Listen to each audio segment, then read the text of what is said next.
Hello guys, आज start करेंगे trigonometry के कुछ क्वेश्चन की प्रैक्टिस करेंगे। यहाँ पर जो है क्वेश्चन हमने 6 लिया है। एक्सरसाइज जो है एक्सरसाइज 8.1 का क्वेश्चन नंबर 6 है। इसमें हमें दिया हुआ है cos A बराबर cos B और cos A बराबर cos B हमें गिवन है और हमें प्रूफ करना है cos angle A cos angle इसका जो कॉस ए है और एंगल कॉस बी है, तो इसमें एंगल ए और बी ट्रायंगल जो दो बने हुए हैं, तो इस प्रूव करना है कि ट्रायंगल में जो एंगल ए और बी जो है वो एक दूसरे के बराबर होते हैं। तो इसके लिए हम क्या करेंगे, हमने दो ट्रायंगल ड्रॉ कर लिए। एक ले लिया ए पी क्यू, एक ले लिया बी सी डी। इसमें एंगल ए है इसलिए यहाँ पर एंगल ले लिया और यहाँ बी एंगल है इसलिए यहाँ पर बी एंगल ले लिया। अब हमारे पास cos A बराबर cos B दिया हुआ है। अब हमारे पास cos का फार्मूला जो होता है, cos क्या होता है, आधार बटे कर्ण होता है, आधार बटे कर्ण, या बोले बेस अपॉन हाइपोटेनस, या बोले कि आधार बटे कर्ण की, इस तरह से भी लिख सकते हैं, या B upon H base upon hypotenuse लिख सकते हैं। अब यहाँ पर बेस क्या है, एपी और ए क्यू कर्ण है, तो ये हो गया हमारे पास आधार, इसके लिए आधार ए हो गया, ये हो गया कर्ण, इसमें आधार ए हो जाएगा और ये हो जाएगा कर्ण। तो यहाँ पर एपी बटे ए क्यू और बीसी बटे बीडी हो गया। बीसी को हम एपी के अपॉन में ले आए, ए क्यू को इसके अंश की न्यूमरेटर पे ले गए, तो इसके बराबर हमने के मान लिया कि इसकी जो वैल्यू होगी वो के इक्वल मान लिया मैंने। तो हमने उसके बाद एपी बटे जो बीसी रेशियो दिया हुआ है उसको के इक्वल ले लिया, क्योंकि ये वाले एक दूसरे के बराबर हैं तीनों वैल्यू, और ये वाला एक बार इसके इक्वल ले लिया, तो हम इसको इसके बराबर ले लिया, तो एपी बटे बीसी बराबर के, तो एपी की वैल्यू क्या हो जाएगी, के इंटू बीसी, ये डिवाइड में बराबर पे हो जाएगा तो इंटू में चला जाएगा, गुणा में चला जाएगा, तो एपी बराबर हो गया के इंटू बीसी। इस वैल्यू की मुझे जरूरत पड़ेगी इसलिए हमने यहाँ पर निकाल दिया। ऐसे यहाँ पर ए क्यू बटे बी डी बराबर के, बी डी इधर मल्टीप्लाई में हो जाएगा तो ए क्यू बराबर, अच्छा यहाँ पर ए क्यू बराबर हो जाएगा के बी डी, ये हो गया। अब ट्राइंगल हमने लिया है क्योंकि हमें पता है कि इन दो साइड्स का रेशियो हम निकाल चुके हैं इस cos A cos B की मदद से। अगर हमारे पास बल्कि आधार का अनुपात आधार के आधार बटे आधार हो जाए, लंब बटे लंब हो जाए, कर्ण बटे कर्ण हो जाए, मतलब तीनों भुजाओं का अगर अनुपात एक दूसरे के बराबर आ जाएगा तो ये त्रिभुज कैसा हो जाएगा, समरूप त्रिभुज हो जाएगा, सिमिलर, ठीक है, सिमिलर ट्रायंगल हो जाएगा। तीनों भुजाएं बराबर हो जाएंगी, अनुपात बराबर तो भुजाएं भी बराबर होंगी, ठीक है। तो इसलिए क्या हो जाएगा, ये सिमिलर हो जाएगा और समरूप हो जाएगा। और फिर अगर ऐसा होगा तो उसका एंगल ए एंगल बी के भी बराबर हो जाएगा, एंगल भी उसके बराबर हो जाएंगे। तो इसलिए हमें क्या करेंगे, ट्रायंगल हमने ले लिया ए पी क्यू और ट्रायंगल बी सी डी, ये ले लिया, और इसमें पी क्यू मुझे जो है सी डी के बटे लिख दी, उनकी अपॉन में लिख दी, पी क्यू बटे सी डी कर दिया। और अब पी क्यू की वैल्यू क्या है, सी डी की वैल्यू क्या है, हमें गिवन तो है नहीं, हमें खुद फाइंड करनी पड़ेगी। उसके लिए हमने इसमें लगा दिया पाइथागोरस थ्योरम लगा दिया। पाइथागोरस प्रमेय लगाई तो ए क्यू एक कर्ण है, कर्ण का स्क्वायर बराबर होता है लंब का स्क्वायर प्लस आधार का स्क्वायर, या फिर हम आधार का स्क्वायर प्लस लंब का स्क्वायर भी ले सकते हैं। तो यहाँ पर पी क्यू का स्क्वायर हो जाएगा, ए पी का स्क्वायर हो जाएगा, इधर ए क्यू है तो ए क्यू का स्क्वायर लिख दिया। अब पी क्यू को इधर ही रखा, इस वाले साइड को इधर लेके आएंगे तो A Q square minus A P square हो जाएगा। यहाँ पर ए क्यू स्क्वायर है तो सॉरी पी क्यू स्क्वायर है, तो अगर हमें पी की वैल्यू निकालनी है तो हम क्या करेंगे, इसकी 2 पावर को इधर ले जाएंगे तो वो रूट में कन्वर्ट हो जाएगी। तो ये हो गया पी क्यू बराबर हो गया A Q square minus A P का स्क्वायर रूट के अंदर, ठीक है।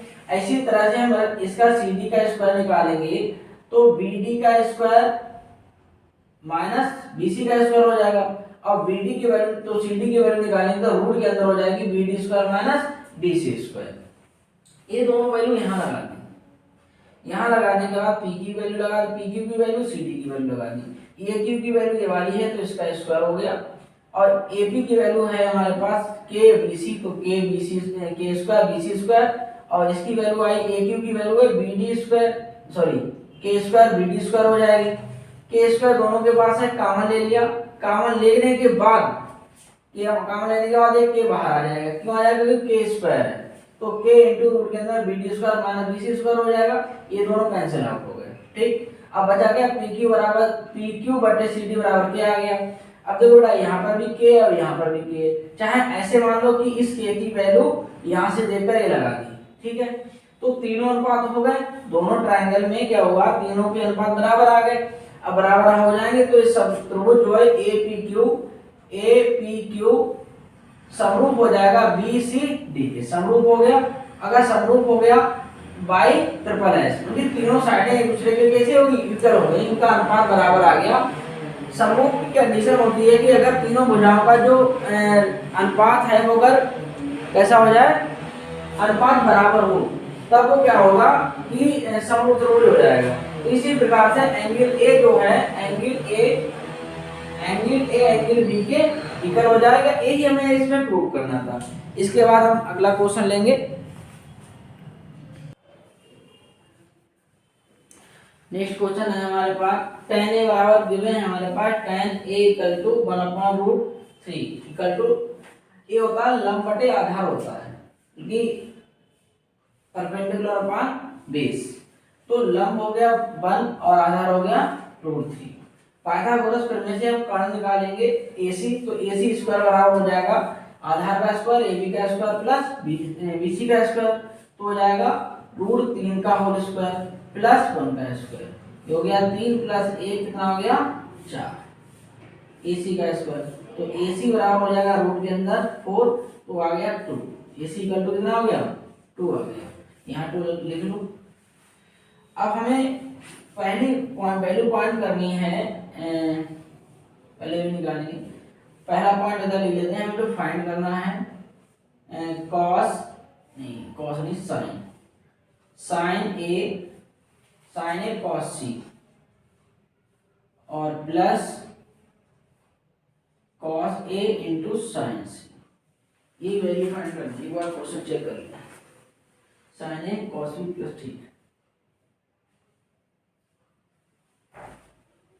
ठीक है, cos a sin a into cos C plus cos A into sine C. अब हमारे पास वैल्यू तो भी है नहीं, इसकी वैल्यू हमें फाइंड करनी है साइन ए और कॉस सी कॉस ए और इसके बाद साइन सी, ये वैल्यू फाइंड करनी है।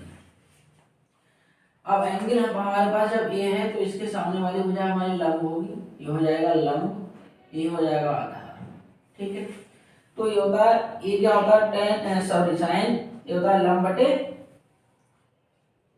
बटे होता है कर्ण, तो लंब की वैल्यू कितनी है 1 और ये 1/2 हो गया, कर्ण है 2।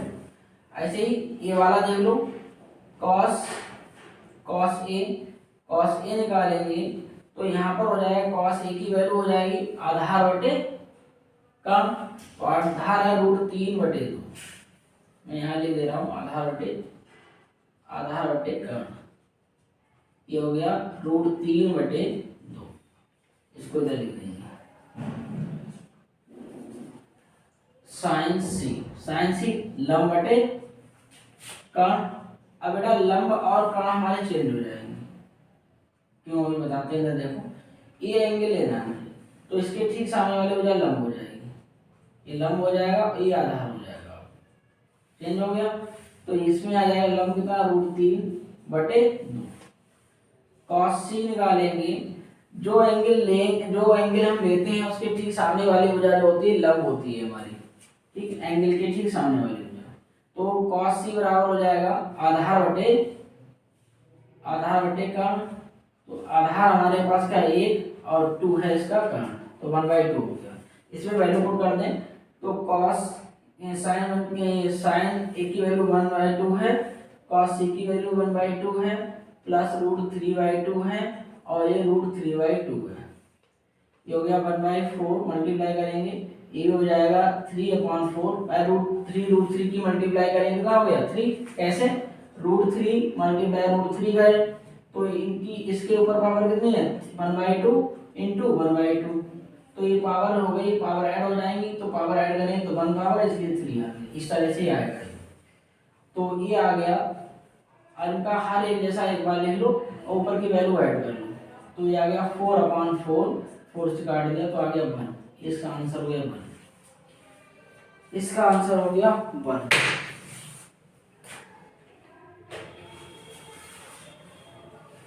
एक आंसर हो गया इसका 1। अब इसका सेकंड पार्ट भी है।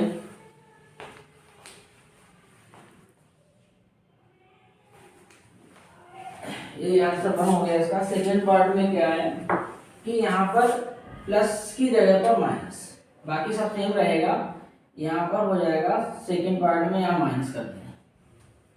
अभी इधर अरेंज कर देते हैं। वैल्यू पुट करेंगे इसमें, आई वैल्यू पुट की थी 1/2 multiply 1/2 minus √3/2 multiply √3/2।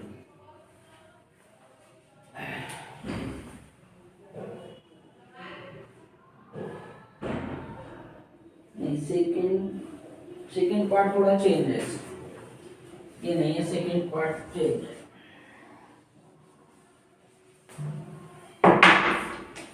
Second part है इसका cos A into cos C minus sin A into sin C। थोड़ा क्वेश्चन चेंज है ये। तो यहाँ पर वैल्यू पुट कर दें। इसकी वैल्यू है हमारे पास sin A की वैल्यू है √3/2 मल्टीप्लाई 1/2 cos C 1/2। ये है sin A है 1/2 मल्टीप्लाई √3/2 मल्टीप्लाई करो √3/2/4 2 2 4, इसकी करेंगे तो √3 माइनस √3 और ये भी 4 हो गया, तो इसका आंसर आ गया 0। तो 9 क्वेश्चन हो गया। इसके बाद क्वेश्चन नंबर 10, ये 9 क्वेश्चन हो गया। इसके बाद क्वेश्चन नंबर 10 लेंगे।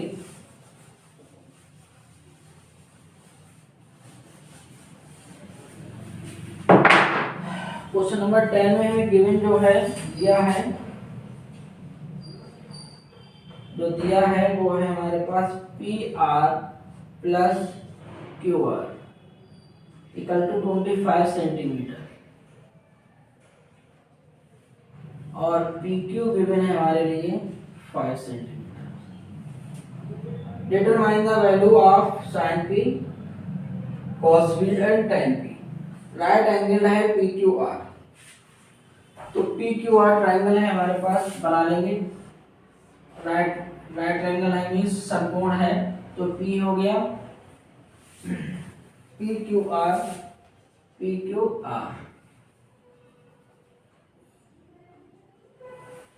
अब हमारा PQ गिवन है 5 सेंटीमीटर, लेकिन PR और PQ का सम गिवन है हमारे पास। तो अगर हम इसको x लिख लें, माना हमने QR को हमने क्या किया x ले लिया, x सेंटीमीटर, तो हमारे पास PR क्या हो जाएगा, PR हो जाएगा 25, दोनों का प्लस है तो 25 माइनस x। कैसे आएगा मैं बता देता हूँ। यहाँ पर PR plus QR equal to है 25 सेंटीमीटर, तो यहाँ पे PR की वैल्यू जो आएगी इधर जाके माइनस हो जाएगा, QR x वैल्यू, इसकी x वैल्यू लगा दो 25 माइनस x हो जाएगा, ये PR, तो ये आ गया 25 माइनस x। अब हमें पहले क्या करना होगा, इस x की वैल्यू फाइंड करनी होगी। x की वैल्यू फाइंड करेंगे, x की वैल्यू निकालेंगे, उसके बाद क्या करेंगे, फिर हमें वैल्यू निकालनी होगी। तो हम पाइथागोरस प्रमेय का यूज करेंगे, पाइथागोरस प्रमेय से पाइथागोरस थ्योरम या पाइथागोरस प्रमेय लिखेंगे तो यहाँ पर होगा कर्ण का स्क्वायर, कर्ण हमारे पास है PR का स्क्वायर बराबर QR का स्क्वायर प्लस QR का स्क्वायर, सॉरी यहाँ पे PQ लिख दो, P और Q का स्क्वायर। क्या होता है, कर्ण का स्क्वायर फार्मूला होता है कर्ण का स्क्वायर आधार का स्क्वायर प्लस लंब का स्क्वायर। या लिखें हाइपोटेन्यूज का स्क्वायर, बेस का स्क्वायर और परपेंडिकुलर का स्क्वायर, ये भी होता है। सीबीएसई बोर्ड में इंग्लिश मीडियम के लिए इस तरह से लिखेंगे, ठीक है। यहाँ पर पी आर की वैल्यू 25 माइनस एक्स का होल स्क्वायर, पी आर का स्क्वायर, ये पी क्यू है एक्स, पी क्यू है 5 का स्क्वायर प्लस ये है एक्स का स्क्वायर। तो यहाँ पर आ जाएगा 625 इसका स्क्वायर और एक्स स्क्वायर मल्टीप्लाई का डबल माइनस का 50 x equal to a minus b का होल स्क्वायर खोल दिया। ए माइनस बी का होल स्क्वायर होता है ए स्क्वायर माइनस प्लस पहले ले लो बी स्क्वायर माइनस का 2ab, या फिर हम इसको इधर ले लें, इसको इधर लिख सकते हैं। तो यहाँ पर हो गया 25, ये हो गया एक्स स्क्वायर, इससे कैंसिल आउट हो गए, एक्स स्क्वायर से एक्स स्क्वायर कैंसिल आउट हो गया। अब जगह थोड़ी बना लें, इसको रेज कर देते हैं।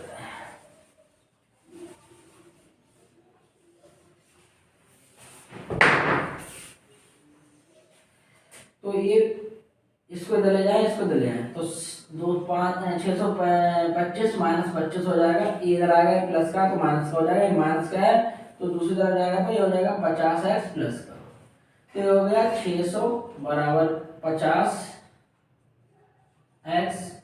अब बेटा यहाँ पर हो गया 50, ऐसे भी सकते हैं 50x बराबर 600, तो x बराबर हो जाएगा 600 बटे 50, 0 से 0 कैंसिल, तो x बराबर ये डिवाइड कर लेंगे तो 12 आ जाएगा, 5 से डिवाइड कर दो, 5 का 5 5 दूनी 10, ये आ गया x की वैल्यू आ गई 12, x की वैल्यू 12 आ गई। तो यहाँ पर हमारे क्यू आर कितना हो गया 12 हो गया, और हमारे पास पी आर कितना हो गया, पी आर इक्वल टू हो गया हमारे पास 25 माइनस 12 इक्वल टू 13 सेंटीमीटर।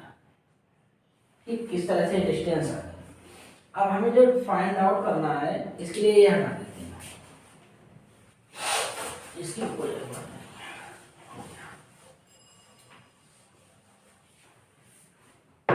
हमें निकालना sine P cos P tan P.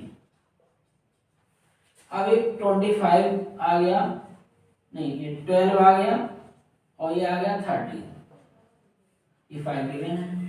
तो साइन पी क्या होगा, एंगल यही है, तो एंगल के ठीक सामने वाली क्या हो जाएगा, लंब हो जाएगा, ये हमारे पास आधार हो जाएगा। तो ये होता है लंब बटे कर्ण, लंब बटे कर्ण क्योंकि 12 बटे 13 आंसर हो गया इसका। कॉस आधार बटे कर्ण, तो आधार बटे कर्ण, तो आधार हो गया हमारे पास 5, कर्ण हो गया 13, ये होता है लंब बटे आधार। लंब बटे आधार, लंब क्या है हमारे पास 12 है और आधार है 5, ये हो गया। तो ये तीनों आंसर हो गए। एक बार दोबारा हम रिवाइज कर दें कुछ। लाल बटे कक्का होता है लाल बटे कक्का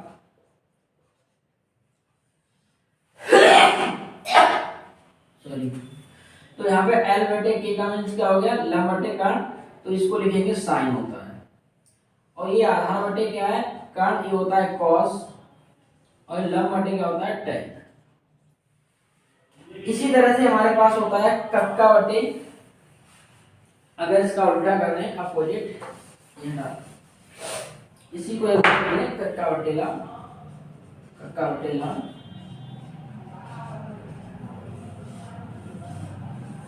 तो ये हो जाएगा साइन का क्या होता है कॉसिक उल्टा, ये हो जाएगा सेक, ये हो जाएगा कॉट। तो इस तरह से हम इसको याद कर सकते हैं। ये एक्सरसाइज यहाँ से फिनिश होती है। अब नेक्स्ट लेक्चर में नेक्स्ट एक्सरसाइज लेंगे। वीडियो को देखें और सब्सक्राइब, चैनल को सब्सक्राइब करें और शेयर करें ज़्यादा से ज़्यादा। Thank you.